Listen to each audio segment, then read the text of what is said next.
So for another additional effect we can do to our savanna mural, are putting on some clouds over our blue. This is something I tend to do towards the end of the mural. And first off, we're going to start with a foam brush. And I'm basically going to have like a flat bottom for the cloud, going across like that in a line. Now what I'm going to do with the foam brush is start picking. Start picking this pigment upwards.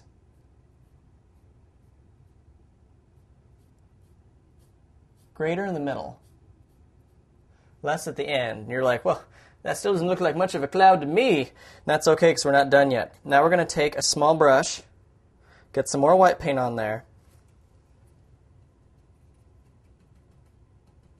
This is where we're going to start puffing things out to get some of those bows and ridges that we associate with clouds, yet while still having a nice flat bottom. See? Now this is starting to look a lot more cloud-like. Also, it's okay if the white does not perfectly, is not uniform and there are some areas of blue showing through. If you look at real clouds in the sky, that's how they look. So that's okay. Just try to have relatively semi-defined boundaries at the top and just add some more puff and make the cloud longer. If you want it to go longer, that's fine. This is just an example of what you can do like on a nice small cloud, and we'll be adding other clouds throughout the sky. The last part of our mural that we're going to do is by adding in some nice savanna grass. Right now the pale yellow looks fine, but needs a little more something. We don't want our animals to appear like islands. So we're going to start adding in clumps of grass. And we're going to do this, again, using our foam brush.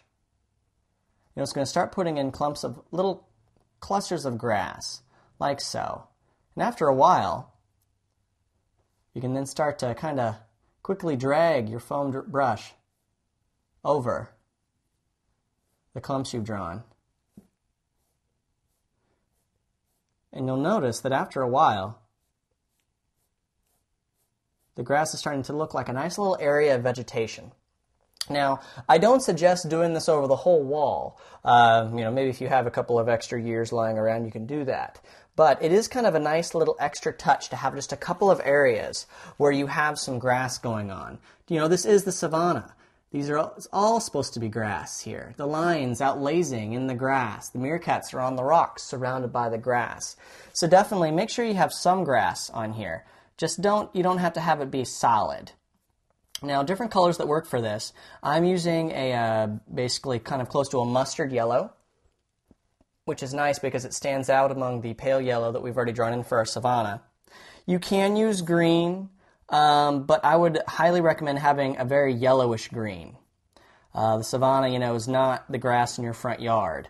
There's wide stretches of it are more dominated by warmer colors like reds and yellows than by cool greens. That's just not quite the local fauna we're looking for.